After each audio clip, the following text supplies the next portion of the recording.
Right. Don't know if I'm the only person here. I'm just checking my sound quality right now.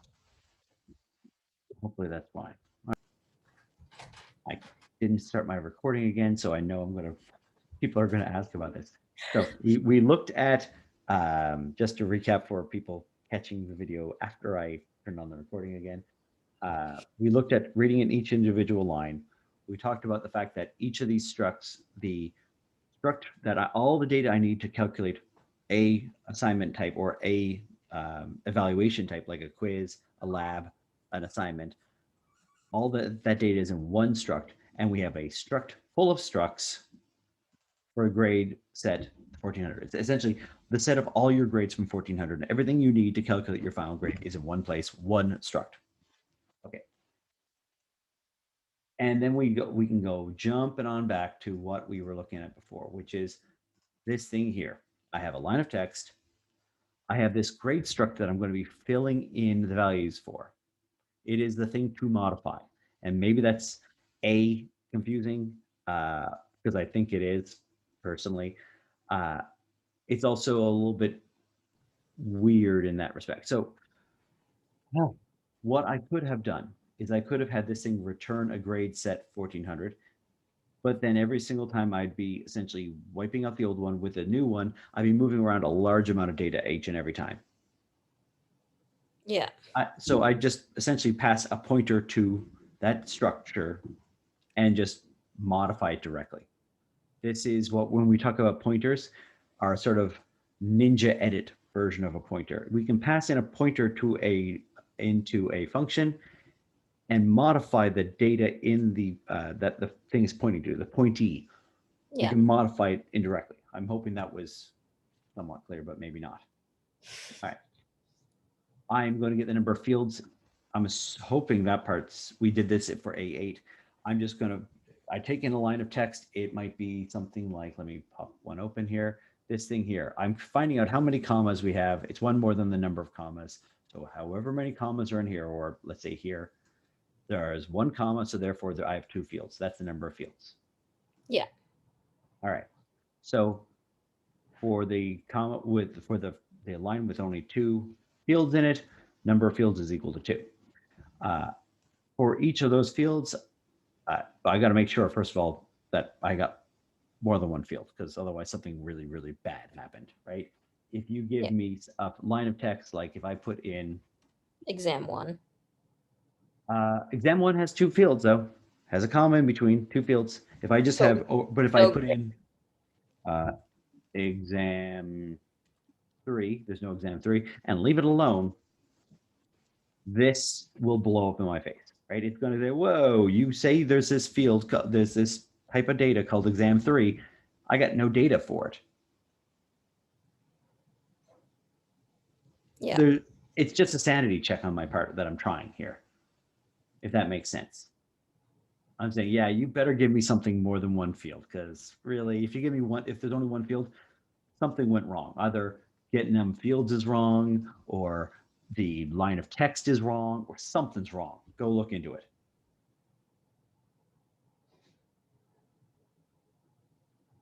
That makes sense? Yeah. Yeah. Okay. So I'm going to get the very first field, because I know the very first field in each and every time is something like quizzes, assignments, something like that. Yeah. And I'm going to stick it into something called A grade names. It's just the name of the grade, like quizzes, assignments, that sort of thing. And then I do this.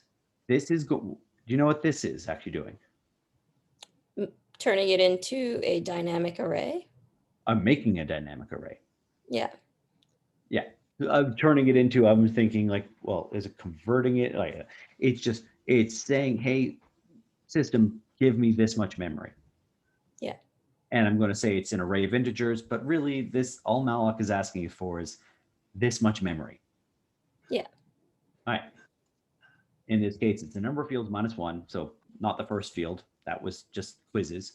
It's however many other fields there are. It's a bunch of integers.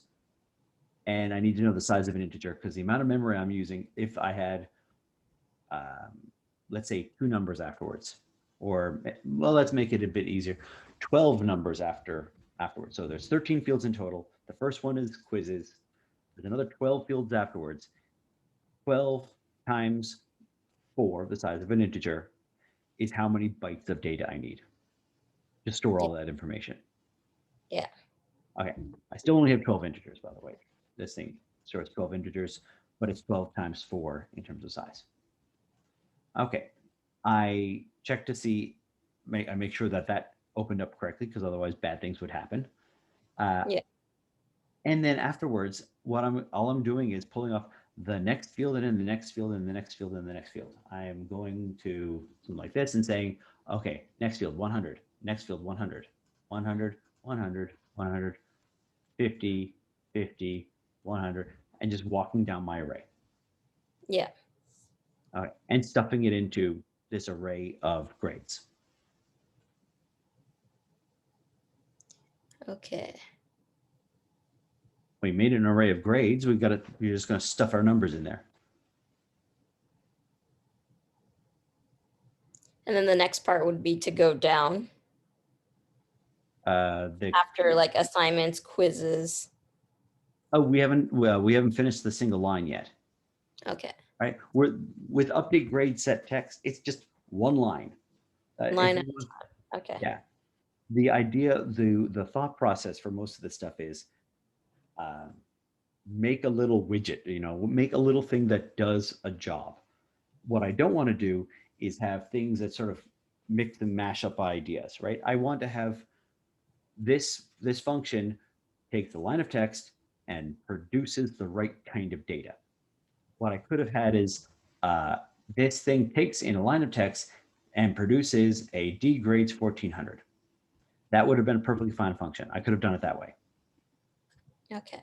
Right? I just want the data. So what I could have done is add this function, and probably I should have done that, that takes in a line of text, spits out a D grades 1400. I shove that D grades 1400 into whatever my return value, by this set of grades here. That's all I'm doing, actually. I make a D grades 1400. I then update this return value thing here with whatever those numbers are. Okay. And then I'm done. So I'm actually thinking, there's always a possibility where whenever you're designing something like this, you do it one way and then afterwards you go, well, actually I could have improved it this way. Different approaches. Sorry? Different approaches to one problem. There's a million and one approaches to the problem. Yeah. And when everybody goes through the case of, at some point in time, you look at your code later and go, well, I could have done it this way and it would have been slightly better for these reasons.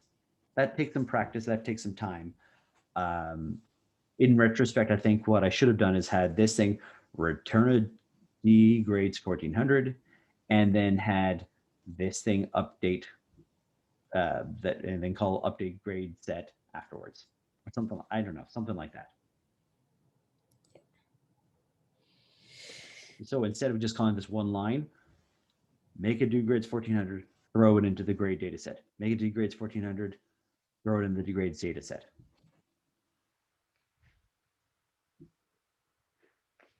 Okay, so after you read it line by line, you would create the dynamic array or place those into a dynamic array.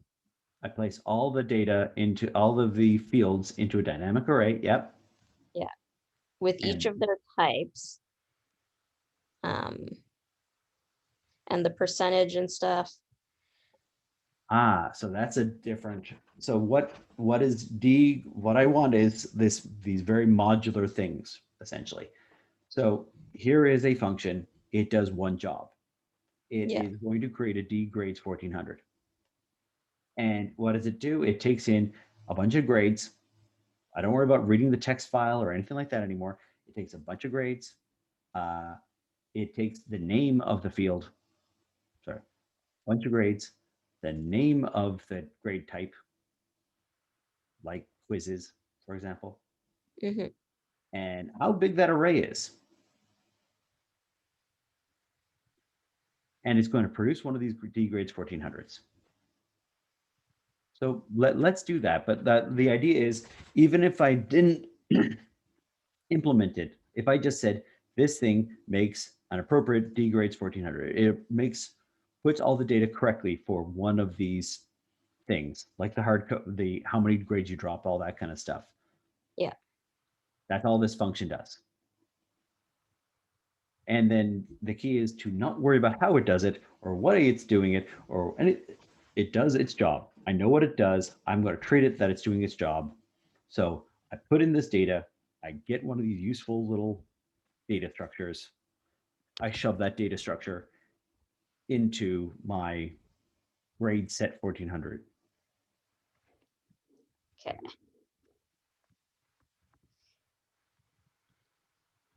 Then I'm done. Essentially, that's the be all and end. That's the approach here.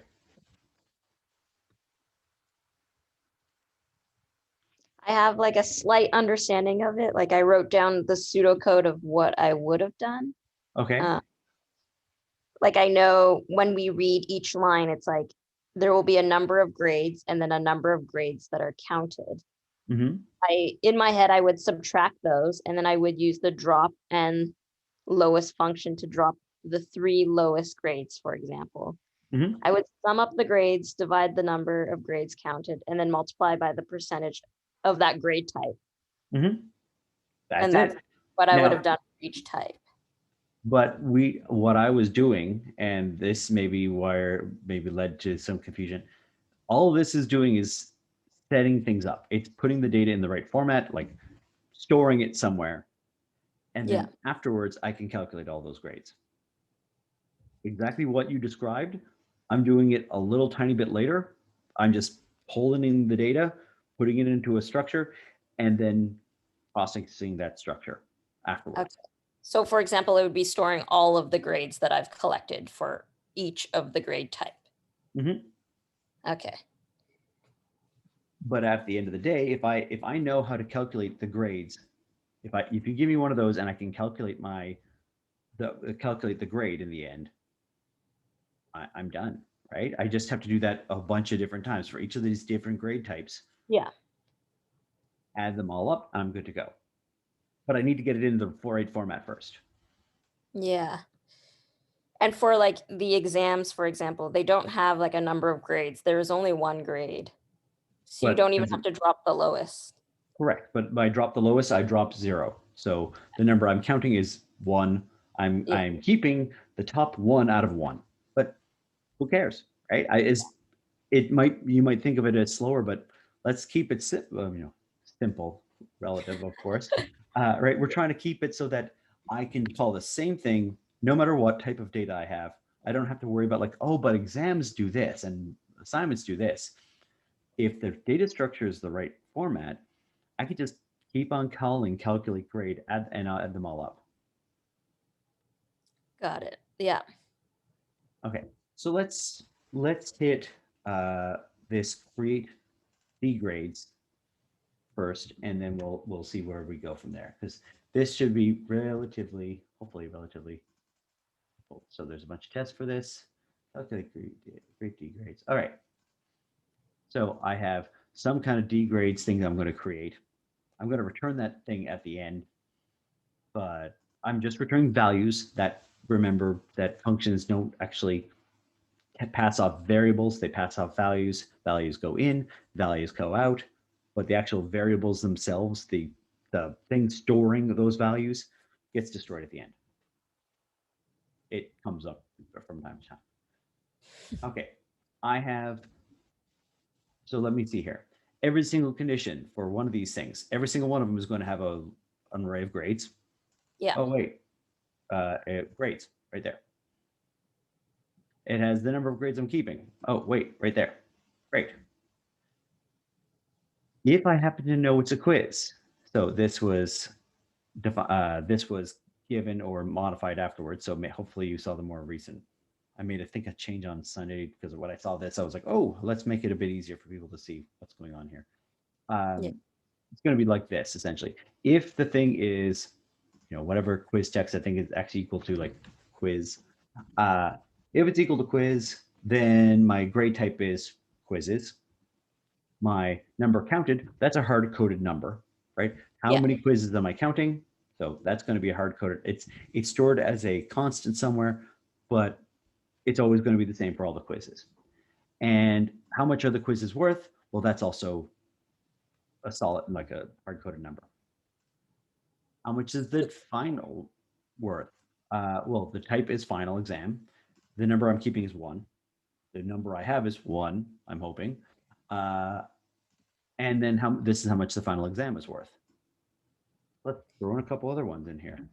Would you have put like return value dot num grades equals like assignment, or sorry, quiz grade size, like the amount that is the amount of quizzes there are? Oh. So that's so interesting. Because That's an you did interesting that question. for, yeah.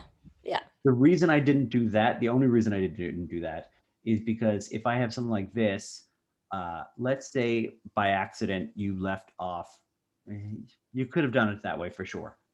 I would have actually, I think from my perspective, I would have made some kind of test to make sure that the actual number of fields we read off here is equal to the number of quizzes that you should have, so that if you get told, oh, your data file's wrong or something like that.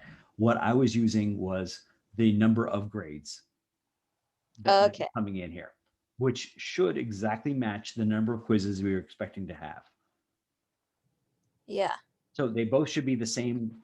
It should be the same. So if I put in, I could have done red val. What did you say was the number of? Num grades. Yeah, well, it's the variable is num grades, but what was like quiz. Quiz underscore grades underscore size. Okay, and that's number counted. Okay. That should be equal to whatever my text field is. There's always a chance that you expect to have 15 quizzes. The person only put in 14 quizzes. We're counting the top 12 quizzes. So whether I don't want to drop, what I don't want to do is, so let's say that's number is 15. The text file has 14 and we're keeping 12. I want to drop the 2 lowest because there's an imaginary or an invisible third one that we're throwing away that you didn't do the quiz at all. Yeah. With this, if I use this constant, it's 15. And now I might not, they may not match up. The size, the number of numbers that I've put in this array may not match this number here. Okay. That's the only real problem with that. They should match, but they may not. So I might do something like, this would be my brute force and ignorance approach to doing it. I might do something like this. Search, this is equal to num grade. So if they don't match up, blow up in my face and yell at me. Yeah. If you want to do that. But I'm just going to comment that out. But yeah, you could have, I'm going to comment both of them out. I think it's a reasonable approach on your part if you use quiz grade size. Absolutely reasonable. Yeah. So I did this for each of the grade types. You definitely should have done that for each of the grade types. Yeah, absolutely. Yeah. So I did that. And then I didn't know how to define the update grade set. You used like a switch statements? Yep. We did use a switch statement. So just sort of let me type this example one. I want to give yet another example just in case people are watching this. Number we're keeping is this, and this is exam. And I'm looking for error messages in just in case I forgot what the variables are. Okay. So that should, and we, et cetera, et cetera. All right, let's jump up to this thing here. Let's calculate their grades, calculate grade type. So this is the grade type. Let's see here, it must be down. There we go. So yeah, I have a switch statement. The grade type is, let's say, quizzes. And so I'm just putting this set of grades into quizzes. Okay. The thing that might throw people off is because it's a pointer, I'm pointing to this grade set 1400, this big giant data structure. Instead of using a dot, I use an arrow. Okay. If you use a dot, guess what happens? It still works. It'll actually just auto convert it to an arrow. Okay.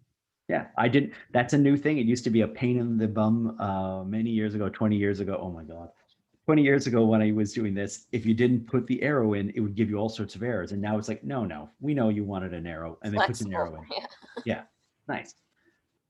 So yeah, I'm going to have a bunch of switch statements everywhere. So what other grade types do we have? Final Labs. exam. Exam Yeah, 1. let's do labs as well. That's a great idea. So let's do that autocomplete thing. Final exam. Boom. Error. Okay. And let's do a lab too. Case type labs. View to mod. I'm just giddy with the fact that autocorrects on for me. Great. So this Notice I don't need to. Sorry. So this takes everything that we've collected from the text file and it updates. But from the text file, it converts it into this kind of data structure. So the data is in the right format. I don't have to convert it to an integer or anything like that. It's already an integer. Yeah. And just shoves it in the parent or the giant data structure that stores everything. Okay.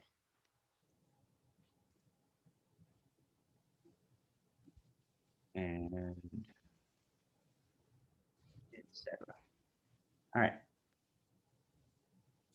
So all that did was get us, at the end of the day, that should get us all the different types of data that we have, right? Like get all the data in the right format. Now, let's see what other function. I had another function in here, I'm pretty sure. So let's have I think it's way down. Sorry about the movement, but still that. It's the stuff other people have that get for free. Okay.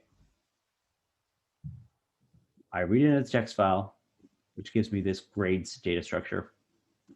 I then calculate the grade, gives you a total score. Yeah, that's it. So let's jump to calculate grade. Okay. Calculate grade. Okay, so this is going to be a giant data structure with all the data I need, right? So do I have anything else that, other than just calculate grade, is there something else that I have here? So calculate grade. Oh, wait, what is this? Calculate D grades. Let's also, I think,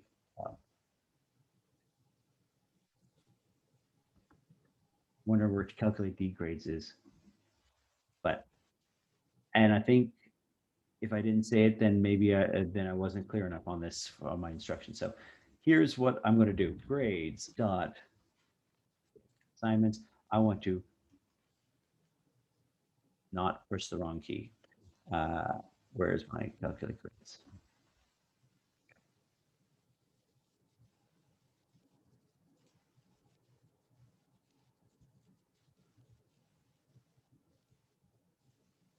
I'm going to just double check what calculate D grade should spit out.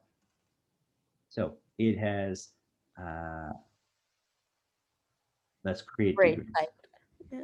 Yeah, it's a calculate D grades, though, isn't it? Let's have a look. There is a calculate grade and then a calc D grade.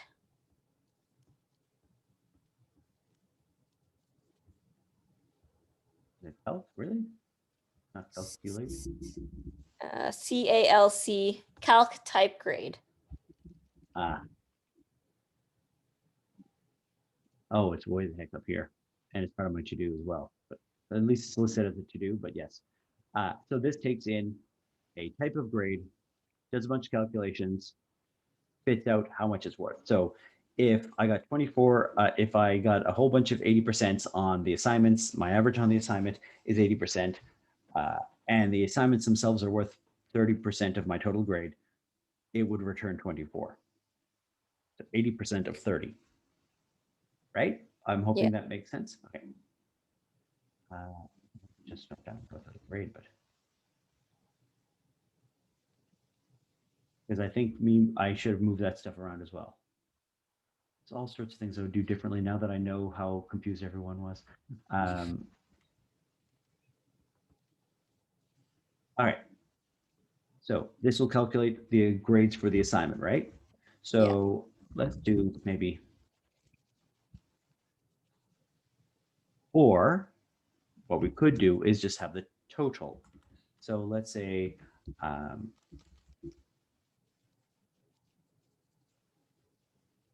what if I say total grade? You could do it multiple different ways. Again, you could just take all the individual grades and then sum them up, Yeah. or I could just take the total grade and just keep adding to it. But calc type grade and grades dot grades dot. Let's do labs. Why not?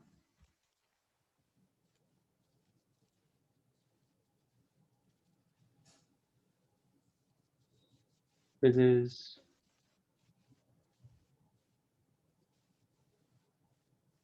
Exam 1. Exam 2.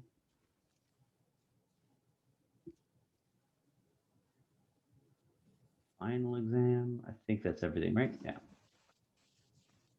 And at the end, I'm going to return total grade. And I'm done. That's it. That's the entirety of what this thing does. Yeah. So all the heavy lifting is being done over here. Let's just jump to that, go to the definition of that thing. And I think you've already pointed it out quite nicely. I need to figure out, I need to call the top n, that top n function, right? So Yeah.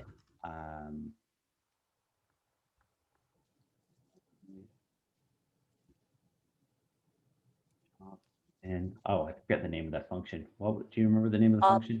Double top N, capital N average, capital A.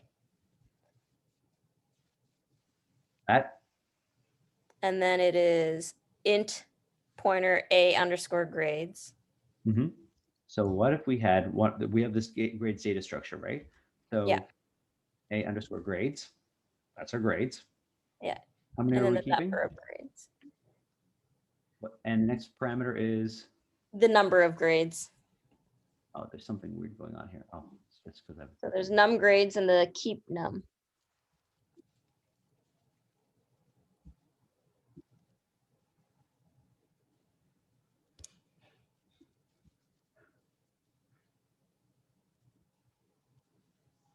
So if I do this, what happens? That's going to get the average for the number of things I have going in and calculate the average for all of those marks, right? Yeah. And then, but that's going to give me like a percentage, so like 80%. So I had to do something else besides that. I need to do final mark equal to. Again, you could have done it a bunch of different ways, but grades dot percent grade val. That's at 30%, right? Yeah.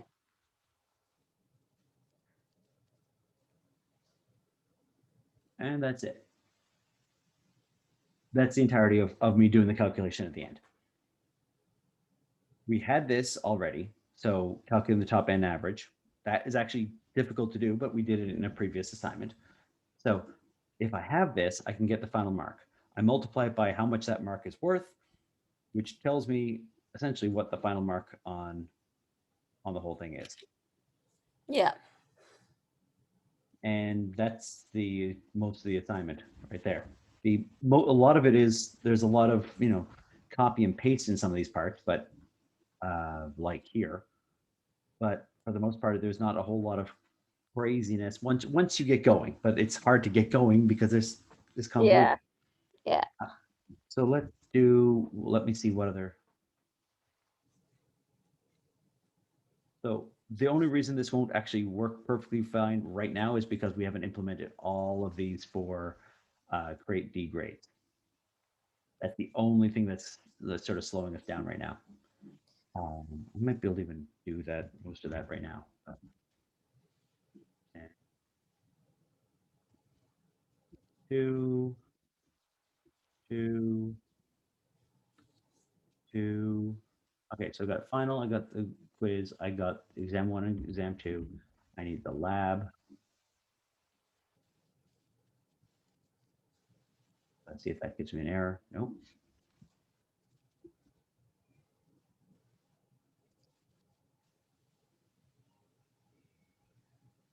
I'll type labs. S.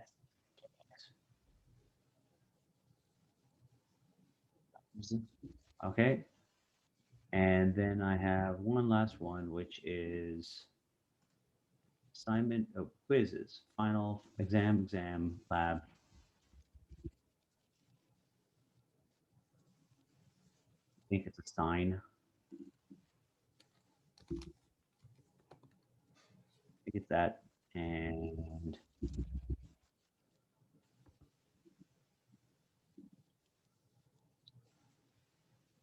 right, do that. And is there anything else? I'm missing labs. For the and- number of key, would you put assign underscore grades counted? Oh, Because- thank you. yeah. Copy and paste errors. All right. Perfect. Thank you. Nice catch. Fantastic catch, actually. Also, the exams themselves, they're individual, so you could have put a constant in that one too. But because they're exams, you don't have multiple of exam 2, it's just an exam. Yeah. Let me see here. Final exam. What other things do we have? Assignments, quizzes, final exam. We have exam 1.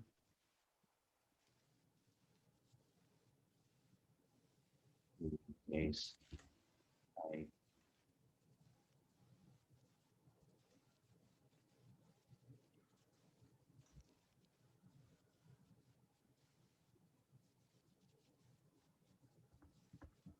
We could put a default, but the default's not really going to do anything because we're modifying this thing. So really, if somebody gives me some number other than one of these types, ignore it, essentially, is what we're doing. Yeah. All right.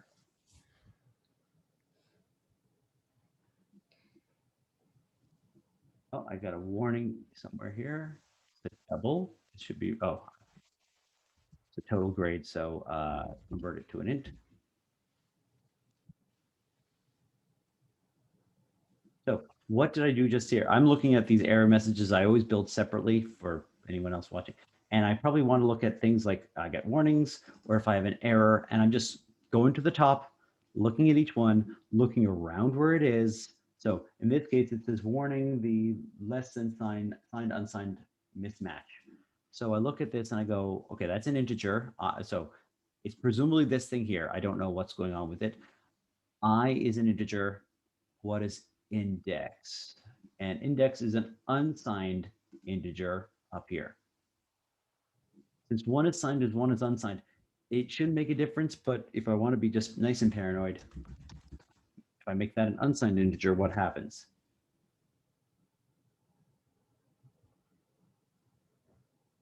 Oh, I got all sorts of problems here. Nice.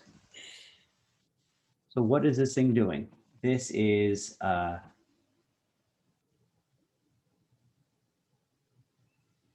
so let me have a look at this. A grades, the rateable size of is this, but 8 bytes might be written. So what is going on here with that? A grades, this thing here, the number of fields, we have tests for this. It's only a warning. I have tests up here. I know that the number of fields should be or has to be greater than 1. So in this case, it has to be greater than just 4. It has to be 8 or larger. This thing down here, A2I, the thing it's yelling at me for is 8 bytes might be written. This size here, number of fields -1. So number of fields -1 might be less than 8. What I want to say is the number of fields. Make it a 1. What happens here? this malloc, that's going to be if the number of fields is equal to 1, then this thing here is equal to 0. 0 times, okay, that's not going to work. What I want to make sure I have, why is it yelling at me for, and this is I minus 1. So since the I could be 1. 1, I want to make sure that this thing for sure is, so let me have a look here. It can't, I got to make sure that this starts off at 1, and I want to make sure that, so this could be 1, this could be 0, but if I was equal to 0 here, this whole thing would break. So if I make this an unsigned int, what would end up happening? It means it's going to be an unsigned integer starting at 1. It can never actually be a negative value, and it's less than the number of fields. It's still probably going to yell at me, but I know it starts at 1. It always keeps on going up. So since I is never actually equal to I minus 1 has to be 0 or greater. It has to be a valid index. And this thing here, oh, but 8 bytes might be written. Let's have a look at this. It's returning an integer. So let's do it this way. And A grades is an array of integers. That shouldn't be a problem at all. By the way, how big is I want to look at something here for a second. And field num.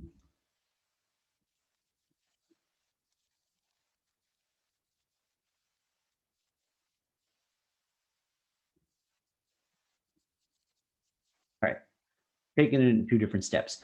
I know it's going to be able to be stored properly in this thing. It's an integer. If I say it's equal to field num, does it still yell at me? It might, it probably does, but I also want to see one other thing. Size.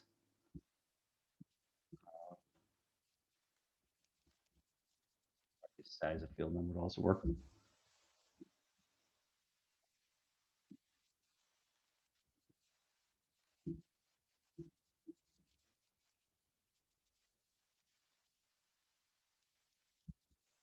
Just hopefully that this will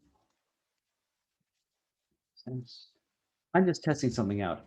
It's saying something about size 8 being what I'm dealing with here. And okay, this unsigned integer number of fields is equal to number of fields. I should put that as an unsigned integer as well.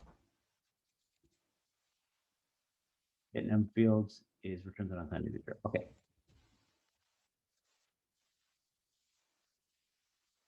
Oh, no more warnings anymore. Okay. Something weird went on with that one. I think it's because of this thing right here, because it could be, it originally was greater than 0, and if it was a 1, it would blow up. I had that assertion up here, but there's a chance that the assertion doesn't go off in certain ways I can build this thing. So it's just giving me a warning. Hey, by the way, are you sure you know what you're doing? I should have made that greater than 1 just to be on the absolute safe side. Okay. So just because I'm curious. All right. They're all 4. In case you're ever wondering to know how big an integer was, I keep saying it was 4, but it said size 8, and I'm thinking, whoa, did they double the size of integers? Every once in a while, they change the size of our variables on us. That's why integers they're actually long, and then we have a long data type for that reason. So it is 4 bytes like I thought it was. But that is what the size of operation does, in case you're ever wondering what the heck that thing does. Okay, let's see. Oh, sorry, I should have left it open. This is some random other thing I was working on. My final grade in the course is 79. I didn't implement the letter grade, but it said like when I calculate my average, it should be 79. And I double checked that. What were you going to say? Sorry. Nothing at all. All right. So I have that part working. It opens a file. It throws the data into a data structure to allow me to later on just do my calculations. I could have done my calculations as things were coming in, but what if I wanted to do something else with that data? So this is just the too much computer science, I guess, in me. If I'm used to, every time I deal with data, I might not just want to calculate the final grade. Maybe I want to calculate the standard deviation. Maybe I want to calculate this or calculate that. Maybe I want to do a bunch of other things with my data, in which case, what I should do in that scenario is put it in a data structure and then do my calculation later. That's why I did it that way, as a two-part process. Because I might want to reuse that code. I might want to pull in all the data into and put it into a structure and then do stuff with the data later, not print something out right away. It's the more general solution is put into a nice data structure you can use and then do your calculation. Got it. Yeah. All right. But you could have done it the other way around, and it's probably, I didn't even think to do it the other way around. I just went, oh, let's throw it into a data structure. That's the right way of doing it. Yeah. Thanks for going over the solution with me. No problem. Now, do you have other questions? Do you want to go over anything else? Error No, I messages? think I'm good. I'm going to try to do this assignment by myself now. And Oh, nice. I'll attempt it. Assignment 10 is out as well. Just, I'm hoping let me know if that is confusing at all. I mean, the attempt is to try and make things that make sense and that are doable and that get people to think methodically through a problem. But if I'm missing something or something is misworded or the comment is out of date, there's all sorts of ways that things can go off the rails. And getting that warning in advance is really helpful to make sure that I can make sure other people don't get stuck. If one person gets stuck, it's better than everyone getting stuck. So I'll read it through and give you a message on it. yeah, whenever you read it through, if you're confused by anything, just let me know. Awesome. Thank you so much for your All time. right. Thank you. Have a good one. Bye. Bye. So I'm going to stop the video now, but if anyone else shows up, I'm going to restart it again.